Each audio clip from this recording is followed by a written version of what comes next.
Speaking of mentorship, we have our friend Mike Corradini. He is the CEO of Product Mentor, productmentor.com. Good morning, Mike. How are you?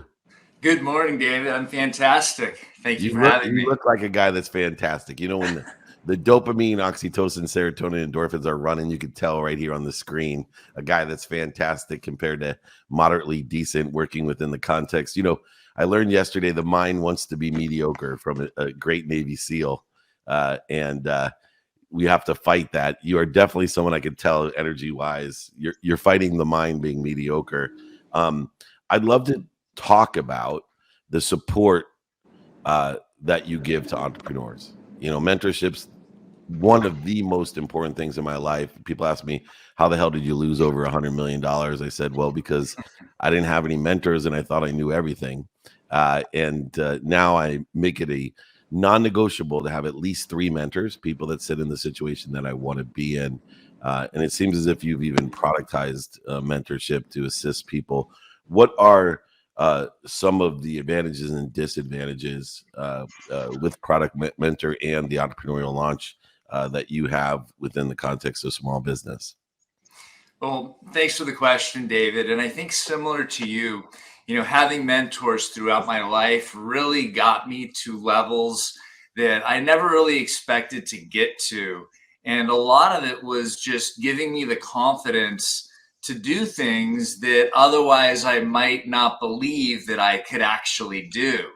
And when you have a mentor kind of on the sidelines with the pom-poms in the air, and encouraging you, and somebody really that's already achieved the results that you're looking to achieve.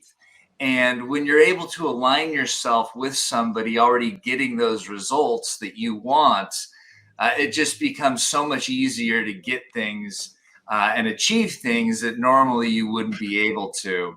And so similar to you also, David, I've had mentors my whole life, and I strongly encourage everyone, whoever that mentor may be, because you have a lot of options out there, but get yourself somebody so that you can exceed further in life. But to your question, there's 3 different types of mentorships or 3 different levels of support.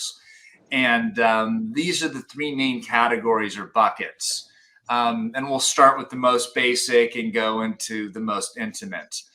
The most basic would just be your typical training. Hopefully it's something that has a lot of steps, something that has a regimen that you can follow very easily so that you can reproduce the results and achieve what you're trying to achieve. In our world, we focus on physical products, mobile apps, and most recently decentralized apps with this exciting blockchain world that we see more and more every day. So the step-by-step training, and this is typically for people that have a lot of time, but maybe they don't have a lot of capital. The second bucket is what we call done with you. And a done with you mentorship, as far as the time-money ratio, is somebody that has a little bit of capital and a little bit of time. So kind of a medium on both of those. And this is somebody that wants someone to do the work with them. Somebody that's actually going to get in the trenches and get things done together. And then the final bucket is what we call done for you. And this is typically somebody that has a lot of capital, but maybe they're really short on time. And so they're able to give more money and contribute more and actually have somebody set up their business, get their product or their app to the point where it's about to launch or it is launching before they actually take over. Awesome. That's tremendous. One thing that stood out to me on Product Mentor's website, Mike, is a super inviting statement: transform your idea into a product or app. How do you quality control that statement? Because I feel like everyone and their mother and their cousin's uncle's friend has an idea. What are you looking for as an entry point, and how do you help the really early stage founder who does have an idea? And how do you guys help that materialize into a product or app? And thanks for the question, David. So, an idea is nothing without execution. And to your point, I think 8 out of 10 people, if you were to walk into a bar or a coffee shop and ask them if they had an idea, you would get yes 80% of the time. And if you ask them the second follow-up question, which is what's your execution plan, you'll typically get a blank stare. Right? That's usually where they don't really know what to do. And so as far as the viability or feasibility of a new idea, this is something that we get asked a lot. And a lot of times, believe it or not, we don't even know. We might have a general idea as far as the market size or whatnot, but we never try to guess what the customer wants. There's a concept that I learned in entrepreneurship school at my alma mater, USC, and I've carried that concept with me my entire life. And the mantra is customer is king. And essentially what that means to me is that most entrepreneurs think they know what the customer wants. And in fact, they'll make a new business for what they want or what they think the customer wants. And so we never try to, have these delusional ideas that we know what the customer wants. We'll actually run surveys and focus groups to confirm that there is a product market fit. And sometimes we'll think it's a great idea and the product market fit just isn't there. Those two variables aren't in alignment. And other times we think it's a wacky idea that doesn't have a product market fit, and the opposite happens, right? The surveys and focus groups actually determine that there is a really strong product market fit. So moral of the story is you always have to test the customer and their desires. We never think that we just know, even with our experience in launching products from the past.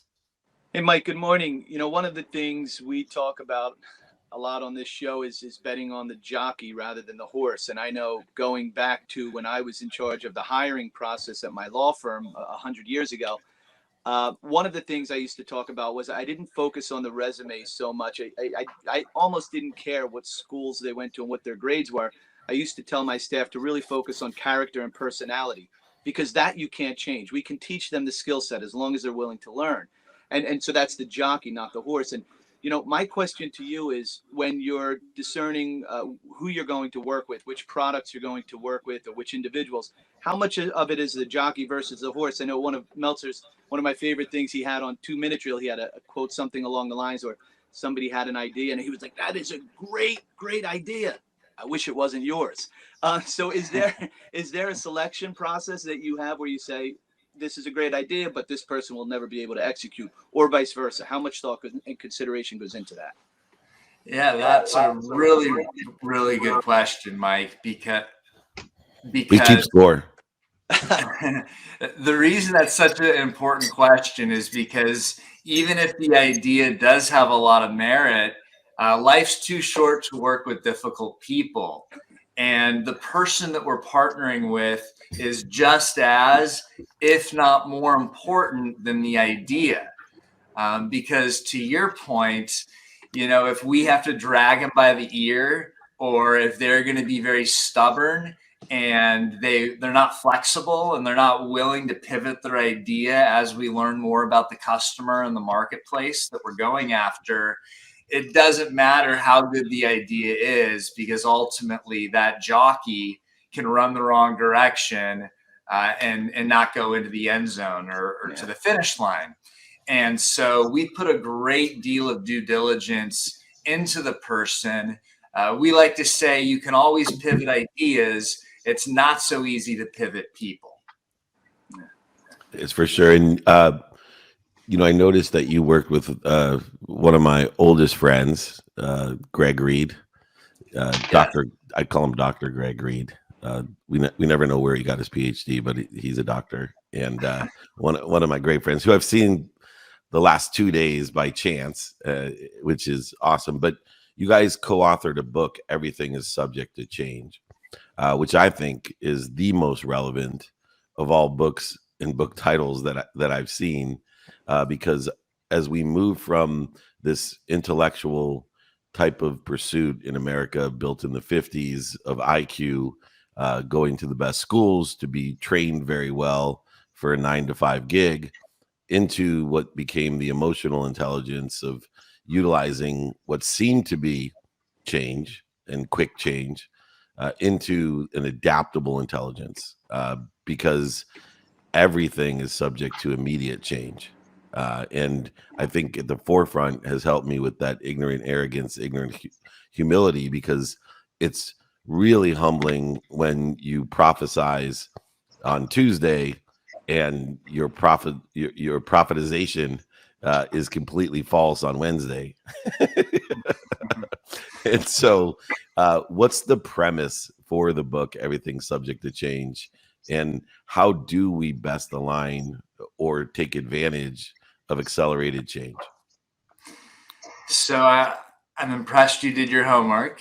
Whenever I see my boy's name, I got to do something. Yeah, Greg Reed is an amazing human being. We've even had him speak at some of our live seminars before. So great guy. And as far as everything is subject to change, somebody taught me this saying a long time ago, and I've always stuck with it. And I think it encapsulates what that book is about. And that is the definition of survival. And the definition of survival to me is one's ability to adapt. And as long as a human being, as an entrepreneur, I mean, it can even apply to family life, right? As long as we're adaptable, as long as we're flexible, I believe you can survive through any change. To the book's title, Everything is Subject to Change. The only change is constant. That, cliche is so true. But to me, David, what it means is one's ability to adapt. Easy enough. Yeah, well, adaptability is important. Sorry, go ahead, Dave. My apologies. I was just going to finish it up if that's okay. I just want to give you, great encouragement to keep on forcing mentorship in the realm of, and I love the way you break it down into 3 areas of mentorship.